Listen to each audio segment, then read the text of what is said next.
Hello student, आज हम एक नया चैप्टर स्टार्ट करेंगे। That is chapter number 6 class 12 का chapter number 6 that is general principle and process of isolation of element. तो आज हम एक नया चैप्टर स्टार्ट करेंगे। That is chapter number 6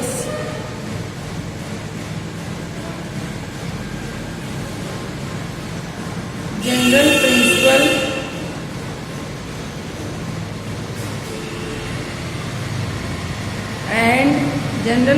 and process of isolation of elements। Clear? तो ये हमारा आज का एक नया चैप्टर है, क्लास 12 का chapter number 6 general principle and process of isolation of element. कहने का मतलब ये तत्वों के निष्कर्षण के सिद्धांत एवं प्रक्रम। तो हमें यहाँ पर इस चैप्टर में हमें डिस्कस करना है एलिमेंट के एक्सट्रैक्शन के बारे में, कि एलिमेंट को उसके ओर से, उसके मिनरल से कैसे निकाला जाता है, हमें इस चैप्टर में डिस्कस करना। तो सबसे पहले तो हम ये देख लेते हैं कि एलिमेंट जो है हमारे वो कितने टाइप्स के होते हैं। तो एक हम यहाँ पे एक चार्ट बना लेते हैं हल्का सा। तो एलिमेंट्स को कितने टाइप में क्लासिफाई किया गया है आप पढ़ते आ रहे हैं। इस चैप्टर को आपने क्लास 10 में पढ़ा है, वहाँ से यहाँ पे थोड़ा ज़्यादा डिटेल में पढ़ेंगे। तो हम यहाँ पर देखेंगे एलिमेंट्स को कितने पार्ट्स में डिवाइड किया गया है। 3 पार्ट्स में है। First that is metal and second one है हमारे पास non metal and the third one that is metalloid. Clear? तो एलिमेंट्स का एक्सट्रैक्शन पढ़ना है आपको। मोस्टली यहाँ हमें इस चैप्टर में हमें मेटल का एक्सट्रैक्शन पढ़ना है। क्लियर? मेटल का धातुओं के निष्कर्षण के बारे में हमको पढ़ना है। तो एलिमेंट्स आपके 3 टाइप में क्लासिफाइड किए गए हैं, metal, non metal and metalloid. धातु, अधातु एंड उपधातु। अब मेटल जो होते हैं, मेटल क्या होते हैं, नॉन मेटल क्या होते हैं, मेटलॉइड क्या होते हैं, हमें ये डिस्कस करना है। एक चीज़ और यहाँ पर इसको हम डिस्कस करेंगे, उसके पहले हम एक चीज़ यहाँ पर देख लें कि जो मेटल है वो किस तरीके से पाए जाते हैं, कितने तरीकों से, किस तरीके से ये किस रूप में ये पाए जा रहे हैं। तो ये मेटल जो है इनका अक्रेंस जो है ये 2 तरीके से, ये 2 रूप में पाए जाते हैं। फर्स्ट है ये फ्री स्टेट में पाए जाते हैं, फ्री स्टेट मुक्त अवस्था में पाए जाते हैं, और सेकंड है ये कंबाइंड स्टेट में पाए जाते हैं। मेटल जो है या तो फ्री स्टेट में पाए जाते हैं मुक्त अवस्था में, या फिर कंबाइंड स्टेट में। तो फ्री स्टेट में कौन पाए जाएंगे भाई? मेटल या एलिमेंट कब फ्री होंगे? जब वो स्टेबल होंगे। स्टेबल कब होंगे? जब वो रिएक्टिव कब होंगे? स्टेबिलिटी तब होगी जबकि वो रिएक्टिविटी, स्टेबिलिटी तब ज़्यादा होगी जब रिएक्टिविटी कम होगी, और जब रिएक्टिविटी कम होगी तो वो स्टेबल होंगे, वो फ्री स्टेट में पाए जाएंगे। इसका मतलब जो मेटल फ्री मुक्त अवस्था में पाए जा रहे हैं, फ्री स्टेट में पाए जा रहे हैं, वो लेस रिएक्टिव है या रिएक्टिव ही नहीं है। बट जो मेटल कंबाइंड स्टेट, कंबाइंड का मतलब डिफरेंट मेटल आपस में, डिफरेंट एलिमेंट आपस में कंबाइन करके कंपाउंड बना ले रहे हैं, तो कंबाइंड फॉर्म में पाए जा रहे हैं। तो इसका मतलब क्या होंगे? वो मोर रिएक्टिव होंगे, क्योंकि जब ज़्यादा रिएक्टिव होंगे तभी कंबाइंड फॉर्म में पाए जाएंगे, एक दूसरे से कंबाइन करेंगे। क्लियर? तो हम एक्सट्रैक्शन ऑफ मेटल की बात करेंगे। तो एक्सट्रैक्शन ऑफ मेटल में हमें किसका एक्सट्रैक्शन पढ़ना है? कंबाइंड मेटल की, कंबाइंड स्टेट में जो मेटल पाए जाते हैं, क्योंकि जब कंबाइंड फॉर्म में होंगे तभी तो हम उनको वहाँ से अलग करेंगे। जब वो ऑलरेडी फ्री होंगे तो हम कहाँ से उनको अलग करेंगे? तो हमें जो है कंबाइंड स्टेट के जो मेटल हैं उनका एक्सट्रैक्शन हमको पढ़ना है। तो सबसे पहले हम डिस्कस कर लेते हैं कि व्हाट इज मेटल, मेटल क्या होते हैं, मेटल क्या है और नॉन मेटल क्या है। पहले मेटल और हमारे पास है नॉन मेटल। 2 एलिमेंट, हमारे एलिमेंट्स को 3 टाइप में क्लासिफाई किया गया है, मेटल एंड नॉन मेटल। तो देखते हैं कि मेटल क्या होते हैं और नॉन मेटल क्या होते हैं। तो मेटल जो होते हैं, first point that is metal. Metal हमारा जो है ये लस्ट्रस होता है, इसमें चमक होती है। Metals are lustrous. जो मेटल होंगे, मेटल्स आर लस्ट्रस, इसमें चमक होती है। मेटल्स जो होंगे उनमें धातुओं में चमक पाई जाती है। ये लस्ट्रस होता है, मैलिएबल होता है, डक्टाइल होता है। मेटल्स जो होते हैं वो लस्ट्रस होते हैं। इसके अलावा मैलिएबल एंड डक्टाइल, धातुओं में चमक होती है और इसके अलावा उसके द्वारा जो है धातुओं को उसके द्वारा जो है उनको मेलेबल मतलब उनको मेल्ट करके उनको धातुओं में तो धातुओं को जो है हम उससे सीट बना सकते हैं, उससे जो है पतली पतली रॉड बना सकते हैं। तो मेलेबल और डक्टाइल, तो मेटल्स में चमक होती है और उनके अंदर इतनी क्वालिटी होती है कि वो जो है विभिन्न छड़ों और चादर में इनको कन्वर्ट किया जा सकता है। जबकि नॉन मेटल जो होते हैं, नॉन मेटल्स जो है नॉन लस्ट्रस होते हैं। Non metals are non lustrous, इनमें चमक नहीं होती, धातुओं में चमक नहीं पाई जाती है। इसके अलावा ब्रिटल होते हैं, यदि इनको मोड़ा जाए तो ये टूट जाते हैं, भंगुर होते हैं। जो धातु होते हैं उसमें चमक होती है, उसके द्वारा हम सीट की मतलब चादर और साथ में पतली रॉड पतली तार बना सकते हैं। लेकिन नॉन मेटल जो होते हैं वो उनमें चमक नहीं होती है और वो टूट जाते हैं, भंगुर होते हैं। अगला देखेंगे, नेक्स्ट पॉइंट है हमारे पास, जो मेटल है good conductor of heat and electricity, good conductor of heat and electricity के गुड कंडक्टर होते हैं। जबकि नॉन मेटल जो होते हैं वो बैड कंडक्टर होते हैं। Non metals are bad conductor, ये बैड कंडक्टर होते हैं, bad conductor of heat and electricity. Clear है? जो मेटल होंगे वो विद्युत और ऊष्मा के अच्छे चालक होते हैं, जबकि ये आपके जो नॉन मेटल हैं ये कुचालक होते हैं। इसके अलावा हम देखेंगे जो मेटल हैं, मेटल्स जो हैं वो जनरली जो है सॉलिड में पाए जाते हैं। मेटल्स जनरली सॉलिड में पाए जाते हैं, जबकि नॉन मेटल्स सॉलिड, लिक्विड और गैस जनरली एग्जिस्ट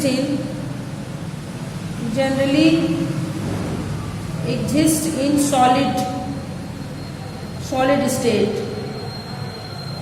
और एक्सेप्ट मरकरी जो है वो लिक्विड में पाया जाता है। जबकि नॉन मेटल जो है वो तीनों स्टेट में पाए जाते हैं, exist in solid, liquid and gas, तीनों अवस्थाओं में पाए जाते। क्लियर है? इसके अलावा जो मेटल्स होते हैं जो हम पढ़ते आए हैं, मेटल्स जो हैं वो इलेक्ट्रॉन का त्याग करके धनायन बनाने की प्रवृत्ति रखते हैं। तो कहने का मतलब ये एक या एक से अधिक इलेक्ट्रॉन को त्याग करके one or more than one electron lose करके, लूज या loss of one or more then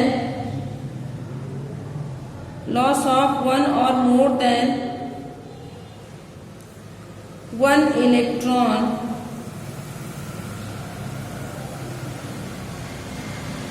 electron to form positive ion.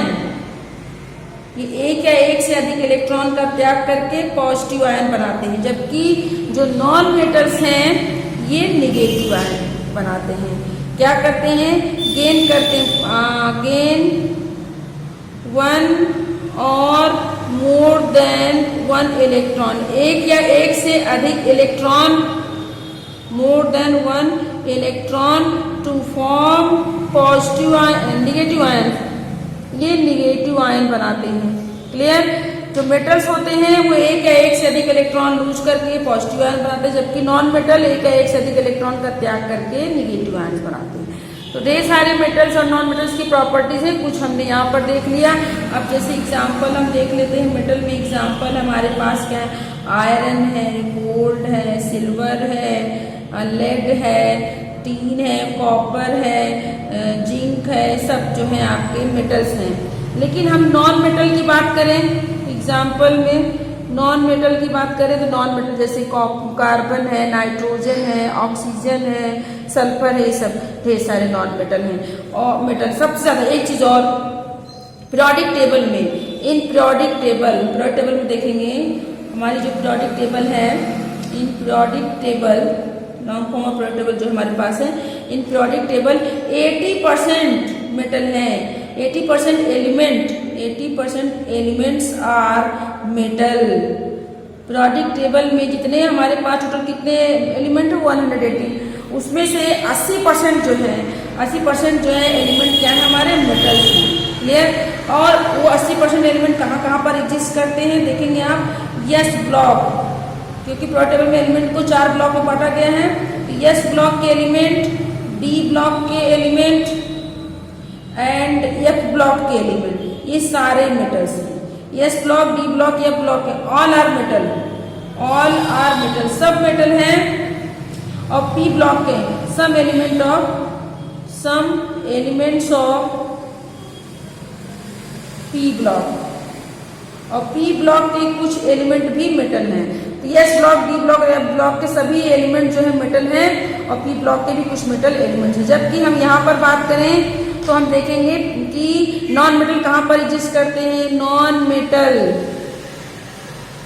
In periodic table, non metal periodic table में कहाँ पर एग्जिस्ट करते हैं, exist only in P block, केवल P block में ही पाए जाते हैं। क्लियर है? अब हम मेटलॉइड की बात करेंगे। अब हम बात करेंगे मेटलॉइड।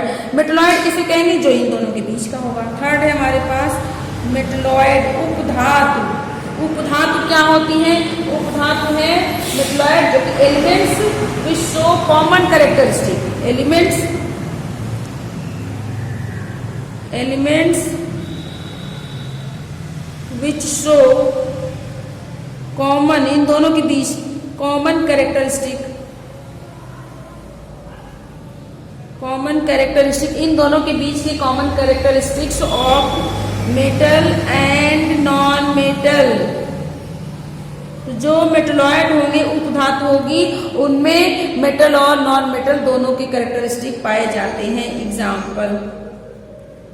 एग्जाम्पल देंगे तो इसमें जो है दोनों के मेटल और नॉन मेटल दोनों के कैरेक्टरिस्टिक पाए जाते हैं। एग्जाम्पल देंगे जैसे आर्सेनिक हो गया, एंटीमनी, ये सब आपके मेटलॉइड हैं। क्लियर? तो यहाँ पर हम डिस्कस कर लिया कि मेटल, नॉन मेटल और मेटलॉइड क्या होता है और किस रूप में ये पाए जाते हैं, मतलब कौन कहाँ पर पाए जाते हैं। मेटलॉइड कहाँ पर पाए जाते हैं, मेटलॉइड जो है वो सिर्फ पी ब्लॉक में, वो कहाँ पर है मेटलॉइड, पी ब्लॉक में। तो पीरियोडिक टेबल में इनका एग्जिस्टेंस भी देख लिया, ये केवल पी ब्लॉक में ही रहते हैं। अब हम बात करेंगे occurrence of metal. Occurrence of metal, metals किस फॉर्म में पाए जाते हैं, हमें मेटल का एक्सट्रैक्शन यहाँ पे पढ़ना है।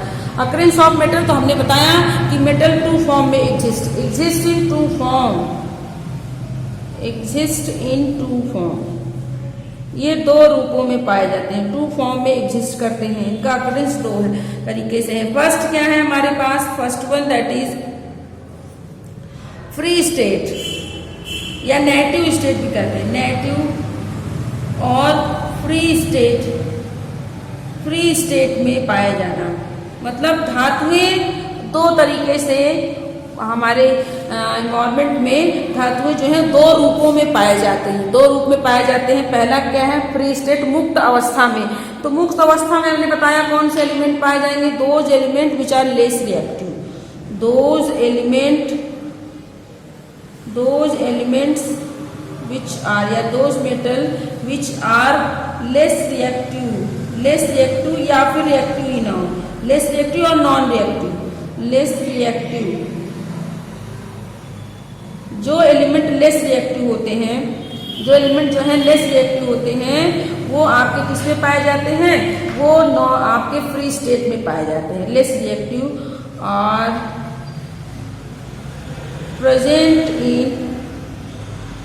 Present in free state. दिमाग में रखना है आपको कि मुक्त अवस्था में कौन से मेटल या कौन से एलिमेंट जो है मुक्त अवस्था में पाए जाएंगे जिनकी रिएक्टिविटी कम होगी। जैसे एग्जाम्पल, अब हम एग्जाम्पल की बात करते हैं। जो लेस रिएक्टिव एलिमेंट्स हैं, जैसे है हमारे पास gold, silver, copper and platinum etcetera. और इन सब को अभी हमने चैप्टर डिस्कस किया इलेक्ट्रोकेमिस्ट्री, विद्युत रसायन। तो इलेक्ट्रोकेमिस्ट्री में हमने इलेक्ट्रोकेमिकल सीरीज पढ़ी, विद्युत रासायनिक सीरीज। उसमें हमने बताया था हाइड्रोजन को मानक मान के बनाया गया। हाइड्रोजन के ऊपर वाले रिएक्टिव थे, हाइड्रोजन के नीचे वाले लेस रिएक्टिव और नॉन रिएक्टिव थे। तो हाइड्रोजन के आप देखेंगे इलेक्ट्रोकेमिकल सीरीज में गोल्ड, सिल्वर, कॉपर, प्लेटिनम सब हाइड्रोजन के नीचे रखे गए। इनकी रिएक्टिविटी क्यों नीचे रखे गए? इनकी रिएक्टिविटी कम है, इनका इलेक्ट्रोड रिडक्शन पोटेंशियल भी कम पॉजिटिव है, तो ये लेस रिएक्टिव है। जब लेस रिएक्टिव है तो ये फ्री स्टेट में पाए जाएंगे, बहुत ही कम रिएक्ट करते हैं। अब सेकंड है हमारे पास दूसरी अवस्था, दूसरा किस रूप में पाए जाते हैं? कंबाइंड स्टेट में पाए जाते हैं। तो मेटल्स जो है वो कंबाइंड स्टेट में पाए जाते हैं, और यही हमको डिस्कस करना है। कंबाइंड स्टेट में कौन से एलिमेंट पाए जाएंगे? More reactive,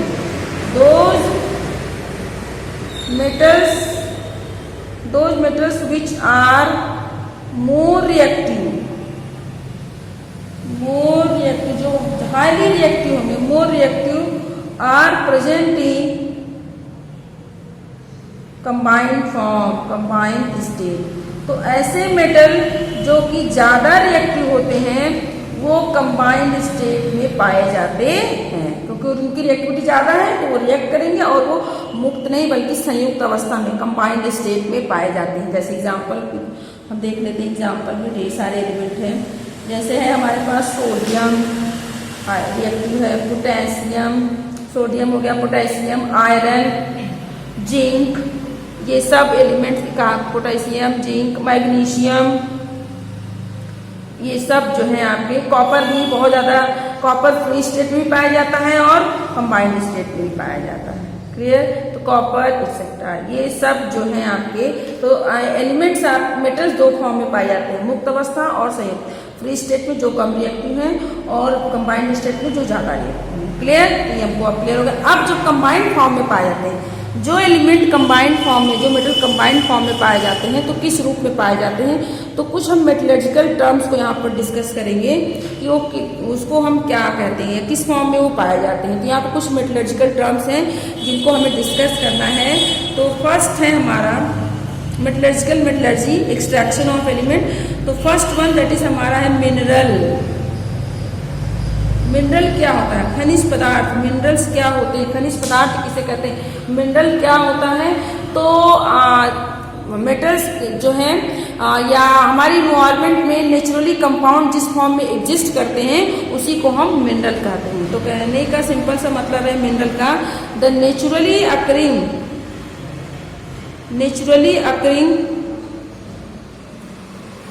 occurring chemical substance, naturally occurring chemical substance, naturally occurring chemical substance in the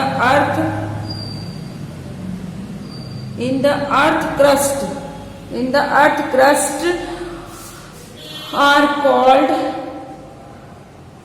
mineral। तो मिनरल क्या होते हैं? खनिज पदार्थ क्या होता है? हमारे अर्थ पर रासायनिक पदार्थ जिस रूप में, हमारे अर्थ पर रासायनिक पदार्थ जिस रूप में पाए जाते हैं उसी को हम क्या कहते हैं? मिनरल कहते हैं। मिनरल जब कहने का मतलब जब माइनिंग से जिस रूप में या अर्थ से जिस रूप में, नेचुरली प्राकृतिक रूप से जिस रूप में जो है हमारे रासायनिक पदार्थ पाए जाते हैं, कंपाउंड्स पाए जाते हैं, उसे हम क्या कहते हैं? मिनरल्स कहते हैं। एंड द नेक्स्ट वन है हमारा दैट इज ओर। इंपॉर्टेंट है, और क्या होता है? सब क्वेश्चन पूछ लिया था कि और मिनरल में क्या अंतर है? मिनरल खनिज है, और क्या है? अयस्क है। तो अयस्क और खनिज में क्या अंतर है? तो मिनरल जो कि अर्थ क्रस्ट में जिस रूप में कंपाउंड पाया जाता है उसी को हम क्या करते हैं, या पृथ्वी के पूरी सतह से हमें जो है जिस रूप में पदार्थ पाए जाते हैं उसे हम क्या कहते हैं? मिनरल कहते हैं। और क्या है? और मिनरल ही है। ओर्स क्या है आपके? मिनरल्स ही हैं। लेकिन ऐसे मिनरल जिससे कि हम आसानी से मेटल को एक्सट्रैक्ट कर सके उसे हम क्या बोलते हैं? ओर। तो the mineral from which the metal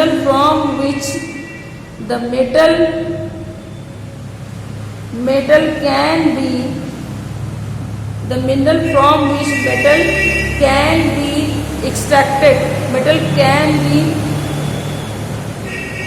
extracted easily और साथ में profitably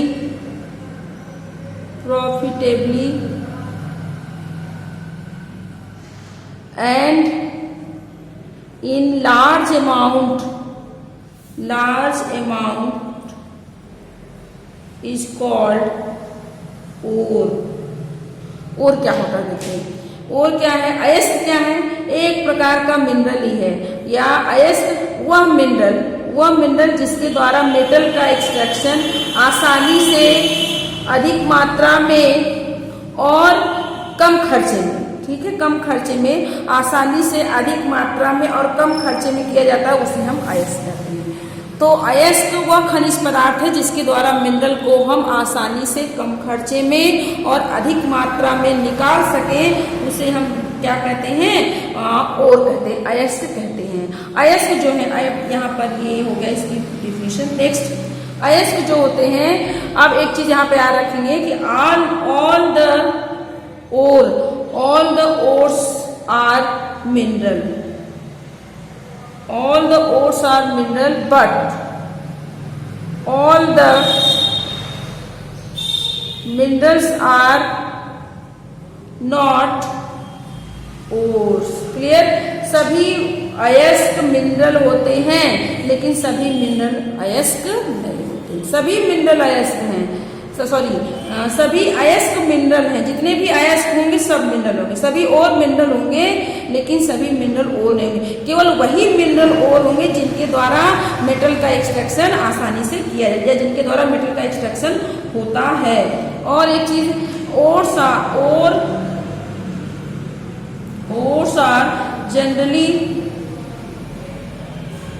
generally exist in the form of oxide, sulfide, carbonate या फिर हाइड्रेटेड फॉर्म और भी ढेर सारे फॉर्म है, इसमें ये एग्जिस्ट करते हैं एक्सेट्रा। बट जनरली जो है ऑक्साइड के फॉर्म में, सल्फाइड के फॉर्म में और कार्बोनेट के, वो अयस्क हमें जो है जनरली ऑक्साइड, सल्फाइड और कार्बोनेट के फॉर्म में पाए जाते हैं। अब हम नेक्स्ट डिस्कस करेंगे इम्पॉर्टेंट ओर, सम कॉमन इम्पॉर्टेंट ओर, तो इम्पॉर्टेंट ओर्स डिस्कस करेंगे। तो सम इम्पॉर्टेंट ओर्स को हम नेक्स्ट वीडियो में डिटेल में डिस्कस करेंगे।